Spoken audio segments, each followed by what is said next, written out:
Когда речь заходит о доказательствах фактах продолжения жизни после смерти физического тела на Земле, представители классической науки и скептики предпочитают просто отмахнуться от любых доводов, результатов исследований и подтвержденных случаев. Они не желают ничего слышать и знать.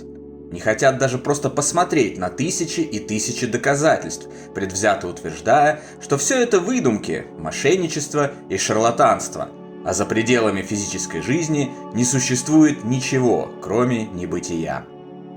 Происходит это потому, что мы живем в век материализма, который был настолько глубоко внедрен в человечество, что побороть предубеждение невероятно тяжело.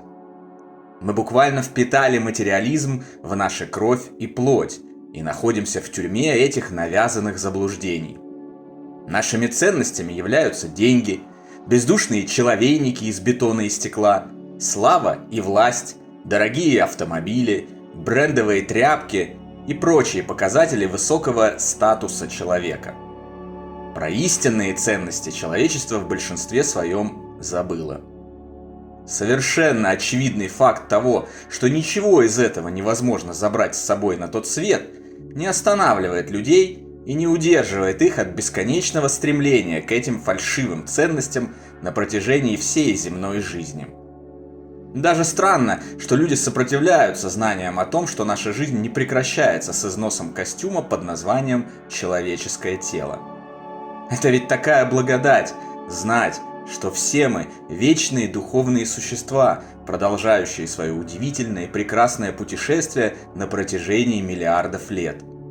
Это знание освобождает от страхов, дает возможность сосредоточиться на действительно важных вещах, стремиться к тому, чтобы сделать мир лучше, добрее, наполнить его любовью и добром. Это знание утешает и дарит уверенность в том, что мы непременно снова встретимся с нашими ушедшими любимыми, родными и близкими после того, как завершится наше пребывание на земле, и будем счастливы с ними в нашем общем духовном доме. И все равно многие люди не хотят ничего знать о жизни за пределами земного существования, предпочитая верить официальной науке, авторитетно утверждающей, что там нет ничего, кроме абсолютной тьмы, тлена и отсутствия смысла. Но процесс идет. Медленно, но верно люди потихоньку узнают правду и понимают, что мир не ограничен куском камня, на котором мы проживаем в среднем 60-70 лет, после чего сбрасываем с себя, как старое пальто, тело из плоти и идем дальше, уже в более ажурной оболочке. Как это и бывало множество раз на протяжении человеческой истории, знания наталкиваются на сопротивление догматической религии, науки и скептиков. Вспомните, ведь когда-то видные ученые-мужи клеймили обычную электрическую лампочку, заявляя, что она является хитрым фокусом. Этот же род видных ученых-мужей истерично утверждал, что только что изобретенный телефон – это шарлатанство и чревовещание. Да что там лампочка и телефон? На протяжении столетий религия и наука отказывались признать то, что Земля круглая и вращается вокруг Солнца, а не наоборот. Даже тогда, когда этому уже были неопровержимые доказательства. Существование бактерий сегодня очевидное для всех. В 17 веке известные ученые не только называли выдумкой и глупостью, но и осмеивали любого, кто верил открывшему их с помощью изобретенного им микроскопа Антони ван Левенгуку. Подобная судьба постигла практически все прорывные изобретения и открытия человечества. Телеграф, телевизор, радио, электричество, автомобиль, самолет, беспроводную связь и многое-многое другое. Факт жизни после жизни уже сейчас также подтверждается множеством неопровержимых доказательств, от которых наука и скептики в привычной им манере отмахиваются, не желая даже ознакомиться с ними. Одно из таких железных доказательств – околосмертные переживания слепых людей. За последние 50 лет собрано множество подтверждений того, что слепые люди, в том числе и от рождения, во время клинической смерти, вызванные разными обстоятельствами, выходят из тела и, к всеобщему удивлению, начинают видеть. Известный ученый и доктор медицины Кеннет Ринг несколько десятилетий назад провел научное исследование ОСП слепых. Он опросил 31 слепого, из них 14 человек были слепы от рождения, об их впечатлениях во время ОСП. Выяснилось, что слепые люди во время клинической смерти выходили из тела, видели себя и разворачивающиеся вокруг их обездвиженного тела события со стороны, видели цвета, искореженные автомобили на месте автокатастроф, машины скорой помощи, врачей, родных и близких, находящихся в других помещениях, порой за много километров от них. Так, например, девушка Вики, которая была слепа от рождения и попала в жуткую автомобильную катастрофу, сообщила, что после выхода из тела прозрела, смогла опознать машину скорой помощи, врачей, пытавшихся реанимировать ее, увидела обручальное кольцо на своей руке, встретила и узнала своих умерших ранее одноклассниц. Во время ОСП Вики испытывала чувство абсолютного умиротворения и удовольствия. Ощущала себя в безопасности, не чувствовала боли и дискомфорта. После успешной реанимации, возвращения в тело и выписки из больницы, личность Вики изменилась. Она утратила страх смерти, стала больше ценить духовные ценности и приобрела абсолютную уверенность в продолжении жизни после смерти. С тех пор прошло много лет.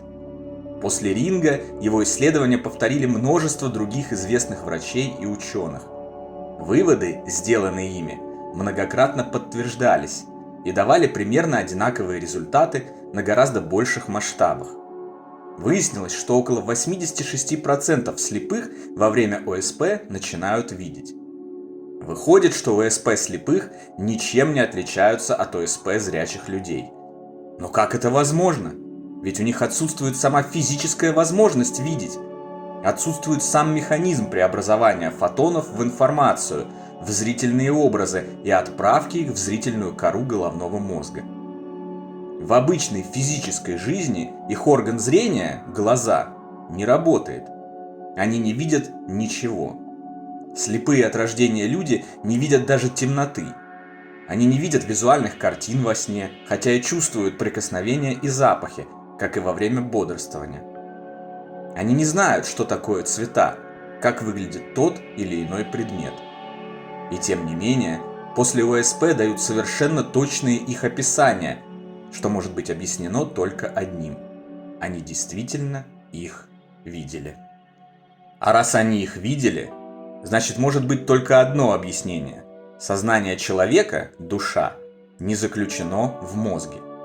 Не является оно и продуктом мозга, который во время клинической смерти не проявляет какой-либо активности, не функционирует и не способен генерировать ни зрительные образы, ни тем более галлюцинации, которыми скептики так любят объяснять любые ОСП. Единственное объяснение тому, что слепые видят во время ОСП, которое до сих пор никто не смог опровергнуть, сознание человека не заключено в его мозге и продолжает жизнь после смерти физического тела, которое, по-видимому, является чем-то вроде сложного механизма, управляемого сознанием извне, посредством мозга. Представьте себе водителя автомобиля, который управляет им при помощи руля, коробки передач, педалей тормоза и газа. Машина может сломаться, ее фары, освещающие путь, могут быть разбиты, но водитель от этого никак не зависит. Если техническая возможность для ремонта есть, он заедет на станцию технического обслуживания, починит автомобиль и поедет дальше. Как и мы чиним свои тела в больницах и поликлиниках. Если машина не подлежит ремонту, он просто купит новую и будет ездить на ней. И так за жизнь водитель может сменить десятки автомобилей. ОСП слепых доказывает, что как водитель не является автомобилем, так и мы не являемся телом. Мы просто управляем им на протяжении физической жизни, но при его фатальной поломке легко выходим из него и идем дальше. Конечно, как и в случае с автомобилем, очень желательно относиться к полученному свыше телу бережно, ухаживать за ним, стараться продлить его жизнь как можно дольше, чтобы успеть сделать как можно больше добрых дел, выучить как можно больше уроков жизни и пройти как можно больше испытаний. Ведь именно за этим мы пришли на эту землю, чтобы получать опыт, расти духовно, осознать истинно важные ценности – любовь, добро и прощение. Чтобы получать истинно важные знания, которые сделают наш мир лучше.